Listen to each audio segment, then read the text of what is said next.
So receiving your grad school acceptance is very exciting. Absolutely. Congratulations. But before you celebrate too much, it's important to take a closer look at the offer. Not all grad school programs are created equal, and there are some warning signs you should watch out for. Yet, you need to know which red flags to watch out for in grad school offers. I've earned a master's and 2 PhDs, and I've seen firsthand what makes a program great. And I can also have, from experience with other friends, great stories to share about what makes it a challenging experience. So in this video, I'm going to share the red flags to look out for in a grad school offer, so you can make an informed decision and avoid potential pitfalls. Let's start with funding. So if the program isn't offering funding or is vague about what's included, that can be a major red flag, especially for a PhD program. Grad school can be very expensive, and a lack of financial support could leave you struggling to make ends meet. So I would check the details of your funding package. Does it include tuition waivers, stipends, health insurance? Is the funding guaranteed for your entire program? You need to reapply each year.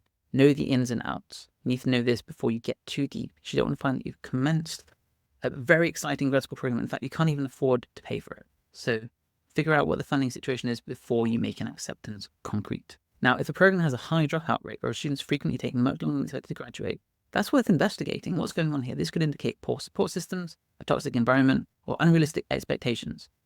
A good tip is to ask current and former students about their experience. You can also research statistics like the average time to graduate, how many students leave the program before finishing. And again, I would definitely recommend the GradCafe forum. It's a fantastic place to spend some time connecting with existing students or alumni to figure out what happened during their tenure.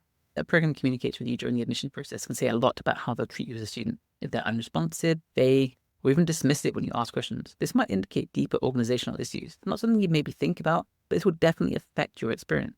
So if you ask for clarification on funding or program expectations and haven't received clear answers, this could be a sign to proceed with caution. Something to bear in mind: it seems trivial, but it may not be when you get into the nitty-gritty of doing a grad program if you can't depend upon the frameworks around you. If students in the program seem overwhelmed or burned out, that's definitely a red flag.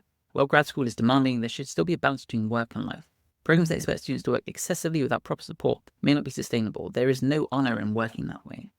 So I would consider that during campus visits or virtual meetings that you ask current students about their workload, whether they feel supported by faculty administration, and to try and get a real feel for what's going on, because that's going to be important to know what you're walking into when making an acceptance and embarking upon a grad school program journey. And one of the most important aspects of grad school is your relationship with your advisor.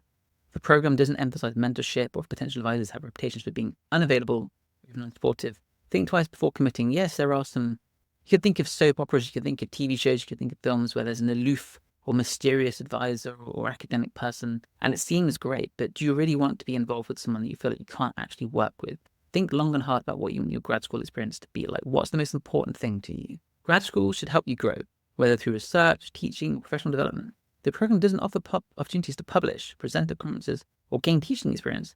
It may not be the best fit, especially if you're considering academia as a long-term career. So get the ins and outs on that as well. Ask about resources like research funding, travel grants, and workshops, because these can make a big difference in your academic and career development. Now, if the program doesn't provide a clear roadmap for milestones, like any coursework, comprehensive exams, thesis, dissertation requirements, vivas, this is a red flag. Ambiguity in expectations can lead to unnecessary stress and delays. I would ask for a program handbook or a meeting with the graduate coordinator to clarify what's expected of students at each stage. Finally, listen to what current and former students have to say. Again, the GradCafe is a great place for that. You can look at existing submissions from previous seasons. You can look in the forum and connect with existing students, other graduate applicants, or alumni.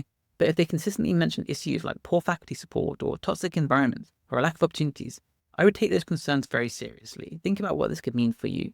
When speaking with students, ask open-ended questions like, what's the thing you wish you knew before you start this program? Or what challenges have you faced here? Let them tell you, let them explain what's happened and what didn't like for them. And if it resonates with you in the right way, great. If not, I would take caution and think about whether or not you want to go down the same road. So choosing grad school is a big decision, and it's important to go in with your eyes wide open. While no program is perfect, spotting red flags early can save you from years of stress and frustration. Trust your instincts, ask the hard questions, and don't be afraid to walk away if something doesn't feel right.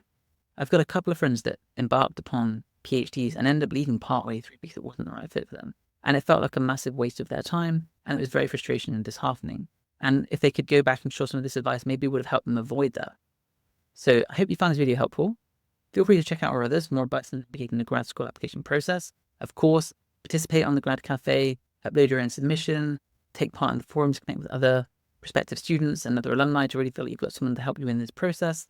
And if you've encountered any red flags in your own experience, feel free to share them in the comments. We'd love to hear from you. Thanks for looking and for watching. Good luck with your grad school journey. Hope you enjoyed this video, and I can't wait to see you in the next one.